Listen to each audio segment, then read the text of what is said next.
அறிஞர் கலைஞரின் கைவண்ணத்தில் உருவான ராமானுஜர் மதத்தில் புரட்சி செய்த மகான் என்ற தொலைக்காட்சி தொடரினை அனைத்து தரப்பினரும் அறிந்து கொள்ளும் வகையில் இந்து சமய அறநிலையத்துறையின் பதிப்பக பிரிவு வாயிலாக நூலாக்கம் செய்யப்பட்ட ராமானுஜர் எனும் நூலினை முதலமைச்சர் வெளியிடுகிறார். அதனை நேரலையில் பார்க்கலாம்.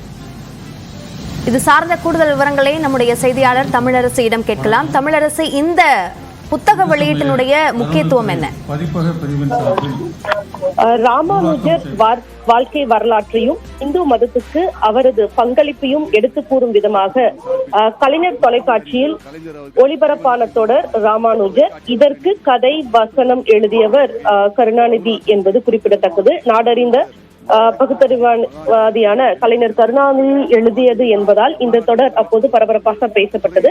2015 ஆண்டு ஜனவரி மாதம் முதல் மொத்தம் இது 433 தொடர்களாக இது ஒளிபரப்பானது.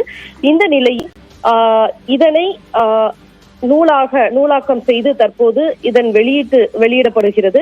முதலமைச்சர் தலைமைச் செயலகத்தில் இந்த நூலினை வெளியிட்டு வருகிறார். முத்தமிழ் அறிஞர் கலைஞரின் கைவண்ணத்தில் உருவான ராமானுஜர் மதத்தில் புரட்சி செய்த மகான் என்ற இந்த தொலைக்காட்சி தொடரினை அனைத்து தரப்பினரும் அறிந்து கொள்ளும் வகையில் இந்து சமய அறநிலையத்துறையின் பதிப்பாக்க பிரிவின் வாயிலாக நூலாக்கம் செய்யப்பட்ட இந்த ராமானுஜர் எனும் நூலினை முதலமைச்சர் வெளியிட்டார். இந்த நிகழ்வில் இந்து சமய அறநிலையத்துறை அமைச்சர் சேகர் பாபு, தலைமை செயலாளர் மற்றும் இந்து சமய அறநிலைத்துறை அதிகாரிகள் கலந்து கொண்டனர்.